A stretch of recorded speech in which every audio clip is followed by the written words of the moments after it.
Doctor Uttam హోటల్లో YSR Congress party విద్యార్థి యువజన విభాగం ఆధ్వర్యంలో మెడికల్ కళాశాలల ప్రైవేటీకరిస్తూ ప్రభుత్వం తీసుకున్న నిర్ణయాన్ని వ్యతిరేకిస్తూ రౌండ్ టేబుల్ సమావేశం నిర్వహించారు.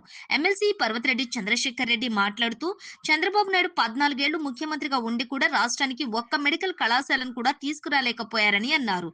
గత వైసీపీ ప్రభుత్వంలో వైఎస్ జగన్మోహన్ రెడ్డి ప్రతి పార్లమెంటు నియోజకవర్గానికి ఒక మెడికల్ కళాశాల ఉండాలనే లక్ష్యంతో ఏకంగా 17 నూతన మెడికల్ కళాశాలలను తీసుకుని వచ్చి పేద ప్రజలకు విద్య, వైద్య సేవలను చేరువ చేసే దిశగా శ్రీకారం చుట్టారని తెలిపారు.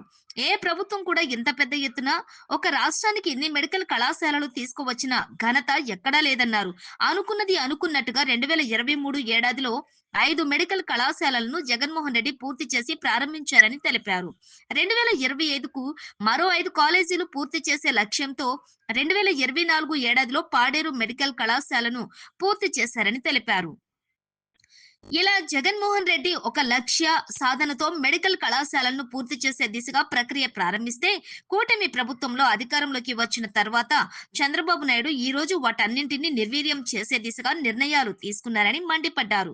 జగన్మోహన్ రెడ్డి తీసుకువచ్చిన మిగిలిన 11 మెడికల్ కళాశాలలను పూర్తి చేయాలంటే 23 సంవత్సరాలు పడుతుందని చంద్రబాబు నాయుడు మాట్లాడటం హాస్యాస్పదమన్నారు.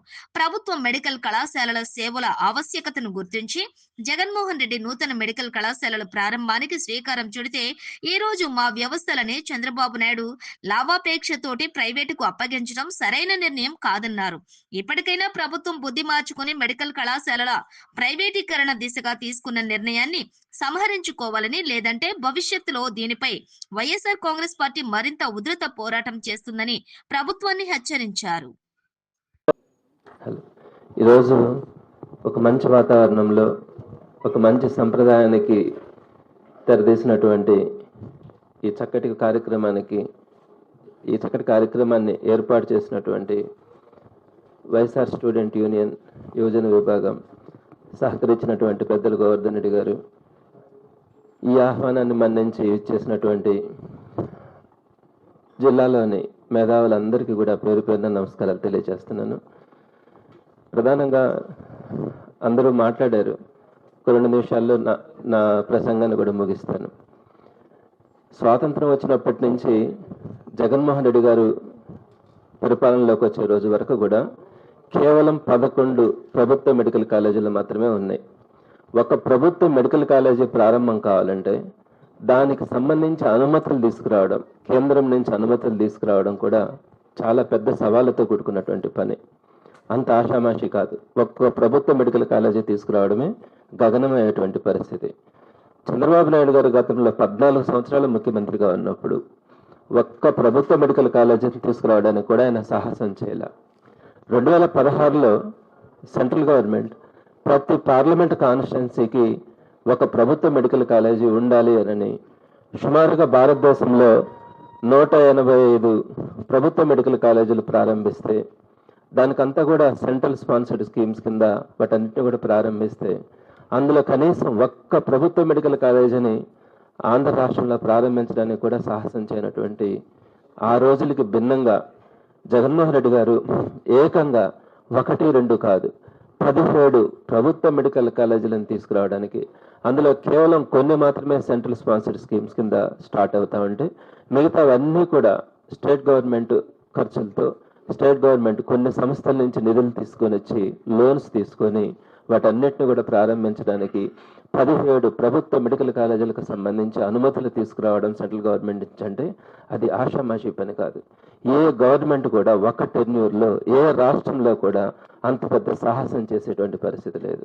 అంత గొప్ప ఛాలెంజింగ్గా ఆయన 17 కాలేజీలను తీసుకొని వచ్చి వాటిల్ని కూడా విడతల వారీగా మొట్టమొదటిగా 2023లో 5 కాలేజీలు ప్రారంభించాలా, 25లో మరో 5 కాలేజీలు ప్రారంభించాలా, 26లో 7 కాలేజీలు ప్రారంభించాలా అని మొత్తం 17 కాలేజీలకు ఆయన పర్మిషన్స్ తీసుకొని వచ్చి అనుకున్నట్టుగా 2023కి 5 కాలేజీలను ప్రారంభించినటువంటి ఘనత కూడా చెల్లుతుంది.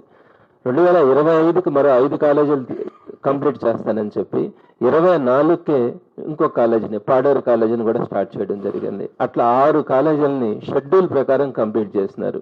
ఇంకా 17 కాలేజీలు ఆల్మోస్ట్ అనుకున్నట్టుగా 25కి మిగిలిన 4 కాలేజీలు ప్రారంభించి 26కి 7 కాలేజీలు ప్రారంభించాలన్న లక్ష్యంతో ఆయన ముందుకెళ్తా ఉన్నప్పుడు ఈరోజు చంద్రబాబు నాయుడు గారు వచ్చి చాలా హాస్యాస్పదం అనిపించింది వారు చెప్పినటువంటి మాటలు.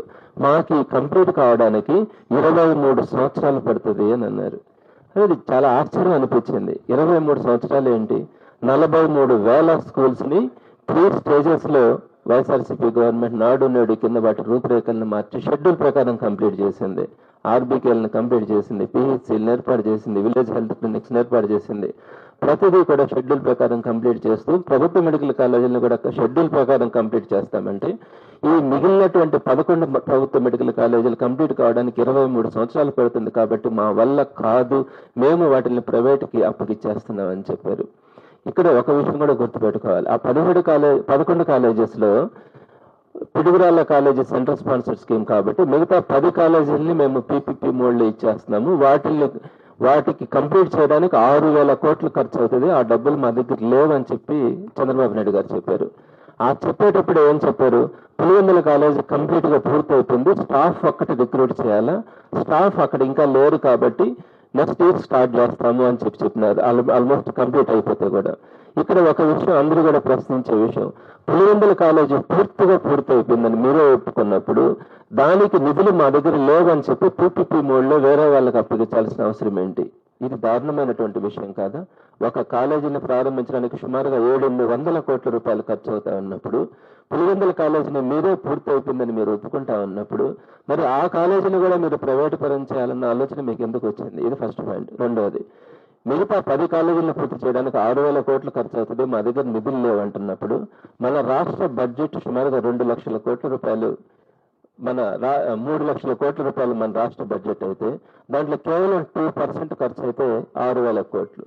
ఒకే సంవత్సరంలో కూడా 2% ఖర్చు పెట్టాల్సిన అవసరం లే. 5 సంవత్సరాల్లో మీరు నిధులు కేటాయించుకోవచ్చు.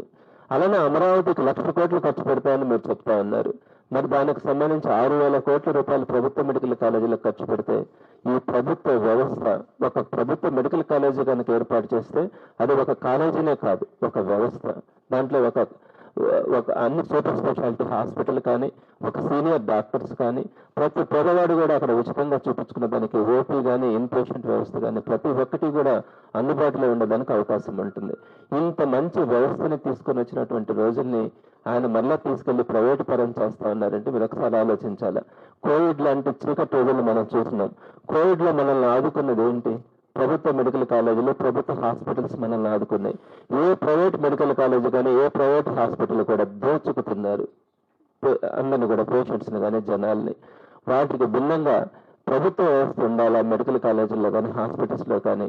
అవైతేనే ఎప్పుడైనా మనకి ఎమర్జెన్సీ వచ్చిన పరిస్థితుల్లో కానీ, ఈ మధ్య విజయవాడలో చూసినాం, ఎక్కడ కొంచెం చిన్న హెల్త్ ఇష్యూస్ వస్తే హాస్పిటలైజ్ అయినప్పుడు ప్రభుత్వ మెడికల్ కాలేజీల్లో ప్రభుత్వ హాస్పిటల్స్ లో సరైనటువంటి సదుపాయాలు లేక సుమారుగా 40 మంది చనిపోయినారని. ఎందుకంటే పేదవాళ్ళు ఈరోజు అన్ని రకాల జబ్బులు ఆరోగ్యశ్రీలు లేవు, అవి కూడా ఆరోగ్యశ్రీలు కూడా అందరూ కూడా ఈరోజు హాస్పిటల్స్ లో ఆపరేట్ చేసే పరిస్థితి లేదు. కాబట్టి హాస్పిటల్స్ లో సదుపాయాలు లేక గవర్నమెంట్ హాస్పిటల్స్ లో చనిపోయిన పరిస్థితి.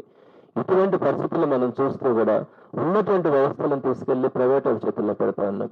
చంద్రబాబు నాయుడు గారు కనుక ఇదే పరిస్థితి కొనసాగిస్తే, దీన్ని కనుక మనం అందరం కూడా ఆమోదిస్తే ఈ 10 కాలేజీలతో ఆగదు. ఆ 7 కాలేజీలను అప్పగిస్తారు. పాత రోజుల నుంచి ఎప్పటి నుంచో ఉన్నటువంటి 11 గవర్నమెంట్ మెడికల్ కాలేజీలను కూడా ప్రైవేట్ పరం చేసేదానికి ఆయన ఎట్లాంటి సంకోచం కూడా చూపించరు. దాంతో కూడా ఆగరు.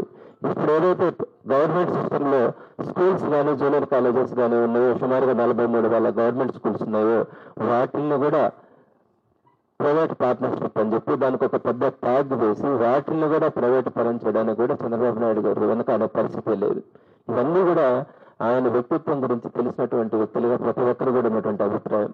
కాబట్టి దీనికి అందరం కూడా ప్రజా సంఘాల తరఫున ఈరోజు చాలా చక్కగా మాట్లాడారు. ప్రతి ఒక్కరు కూడా నేను ఎక్స్పెక్ట్ చేయలేదు. వారిలో ఉన్నటువంటి భావన కానీ, ప్రజా సమస్యల మీద వారికి ఉన్నటువంటి అవగాహన కానీ, వారు ముందుకు వచ్చి చూపించినటువంటి ఆ పోరాట పట్టును కానీ తప్పకుండా మా అందరికీ కూడా ఒక మంచి స్ఫూర్తి. సో అందరితో కలిసి వైఎస్ఆర్సీపీ కూడా గోవర్ధన్ రెడ్డి గారి నాయకత్వంలో తప్పకుండా జిల్లాలో వైఎస్ఆర్సీపీ ఈ ప్రజా సంఘాల ఆధ్వర్యంలో జరుగుతున్నటువంటి పోరాటాల్లో మేమంతా కూడా పాల్గొంటామని తెలియచేస్తూ, ఏదైతే ఈ రోజు ప్రైవేట్ మెడికల్ కాలేజీలకి ప్రైవేట్ అప్పగిస్తా ఉన్నారో దాన్ని వెనక్కి తీసుకునేంత వరకు మీరందరూ కలిసి పోరాటం కొనసాగించాలని, దాంట్లో మేము కూడా భాగస్వాములు అవుతామని మరొకసారి తెలియజేస్తూ ఈ అవకాశం కల్పించినటువంటి పెద్దలందరికీ కూడా ధన్యవాదాలు తెలియజేస్తూ సెలవు తీసుకుంటున్నాను.